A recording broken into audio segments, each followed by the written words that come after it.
Order. We now come to the debate on support for the tourism industry after the COVID-19 lockdown, and Selaine Saxby to move. Thank you, Mr Deputy Speaker. I beg to move the motion in my name on the order paper. Tourism is so much more than just going on your summer holiday. I would like to thank everyone here in the Chamber today who is clearly aware of the huge part the tourism industry plays within the UK economy as a whole, and particularly in beautiful coastal communities like mine in North Devon, where in places it accounts for 60% of jobs and income.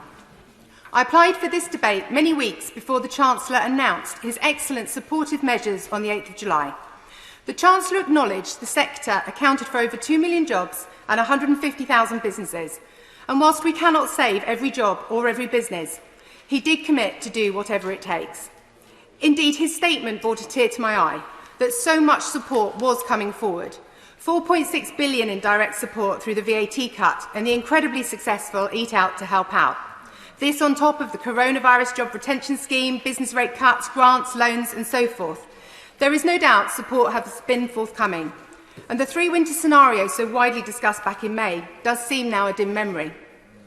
However, with winter very much now on the horizon again, has the sector seen enough of a bumper season to be secure through the cold, dark, stormy winter days ahead?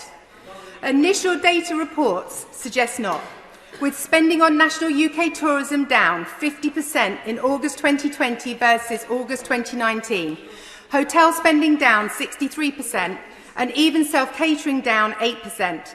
And yesterday's limit to 6 people meeting will badly impact tourism businesses dependent on larger gatherings. Yes, I will give way. Given way, and unfortunately we haven't very much time, but just say this very quickly. My council area, which I represent as the constituent MP for the area, is Ards and North Down. The key core of the economic drive of that council is tourism. It's so important. So does the Honourable Lady agree that it's important where councils have responsibility for economic drive and tourism is out there, that those councils need help? My honourable friend, thank you. The pandemic has indeed shone a light into many of our economic sectors, highlighting the interconnectivity of so many activities. Indeed, the previous debate on the plight of the aviation sector is inextricably linked to the overseas visitors who are most notable by their absence this summer.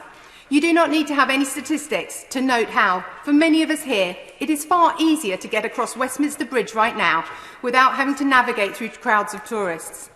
Overseas visitors normally spend in excess of £28 billion each year visiting our fantastic tourist destinations, more than our normal domestic tourism expenditure.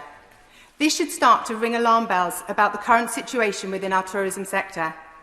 In Devon, we see over 35 million visitors a year, and 11% of the population across the entire county are employed in tourism. This is much higher for some Devonian constituencies like mine. Devon alone estimates its tourism turnover to be down by £1.3 billion this year.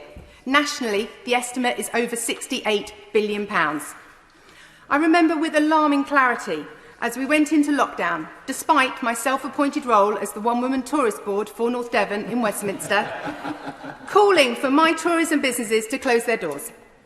Over 80% of tourism businesses closed versus 24% of businesses overall.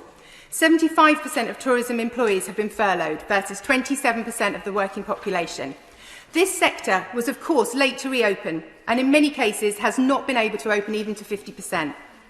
So many sectors have had a difficult summer, and focusing on tourism in this debate is not to belittle the difficult experiences of others. Tourism has seen something of a resurgence, and the sun has come out this summer for some in the industry, much helped by the Eat Out to Help Out scheme. Self-catering accommodation and holiday parks have reported some great results, and forward bookings look very robust.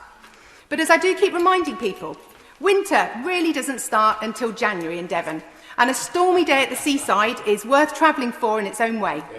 I recall with great affection getting a soaking at high tide from a huge rogue wave as a child with my father, and I have enjoyed watching a few roar across the Atlantic coast outside my window, even this summer recess.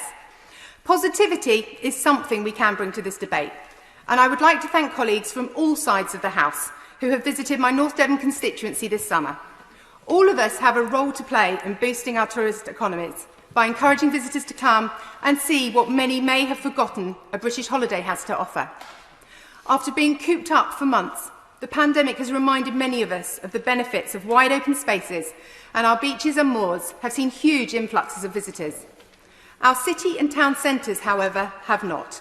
Indoor attractions continue to struggle to approach break-even with social distancing, not to mention the plight of the coach industry, conference and exhibition venues, tour operators, airlines, and unfortunately so many more. The tourism industry itself was in good shape prior to the pandemic, with annual growth over the past 5 years exceeding 4%. However, it remained plagued by low productivity, with a transient temporary workforce because of the nature of those working in it, from young people working a summer job to migrants trying to make ends meet. High staff turnover has hampered the growth of the sector. Hopefully, initiatives such as T-levels and apprenticeships will facilitate more young people to see tourism as a career option and not just a summer job. The cut in VAT will enable more small independent tourist businesses to stay open into the winter. Many within the industry had been campaigning for a cut in VAT long before the pandemic to encourage coastal communities to extend their tourism season rather than close their doors for the winter. And maybe that VAT cut remaining in place for longer to help the industry respond and rebuild is what we need. And I know the Minister listens very carefully, excellent Minister. I think one of the things that we can all agree on is the 5% VAT reduction. The longer it can be kept in place, the more that we can develop, we sustain and develop our tourism economies going into the years ahead. Thank you.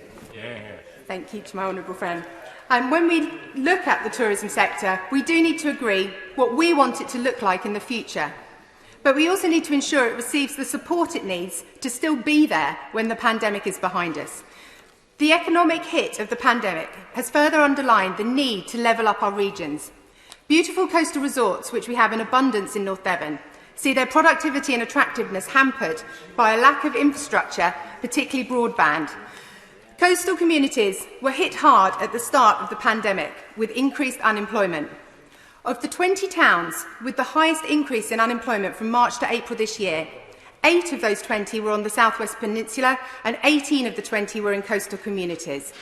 This is not to suggest the pain of the tourism sector in London and other cities is to be forgotten, but other opportunities open up far quicker in regions with many other lines of economic activity and more diverse local economies. The deprivation of our coastal communities is well documented, and the hit their tourist industries have taken will only make the situation worse. When we look to level up, I hope we can really work to understand how our coastal communities, north and south, operate and ensure investment will secure long-lasting improvements in opportunity for our young people.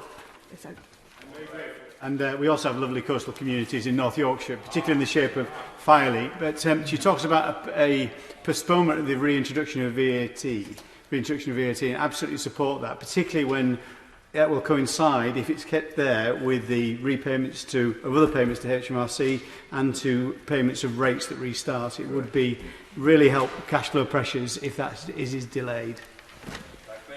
Indeed, it is a far more complex issue than me standing here today and asking for more blanket support for the tourism industry.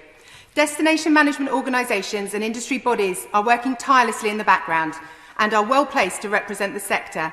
We need our DMOs to be more robust with a sustainable funding mechanism. We need a clearer strategy and for those long talked of tourism zones to become a reality. As we leave the EU, we must also look at reducing red tape with the removal of package travel regulations, for example. Some of the tourism sector may have been slowly eased off life support this August, but it isn't ready to be discharged just yet, as I have illustrated. I hope the ingenuity and creativity displayed by the Treasury and DCMS to date will be replicated in the coming months to give the tourism industry the leg up it so desperately needs to ensure we can welcome international visitors back, as well as those of us visiting the UK to help out in the coming months.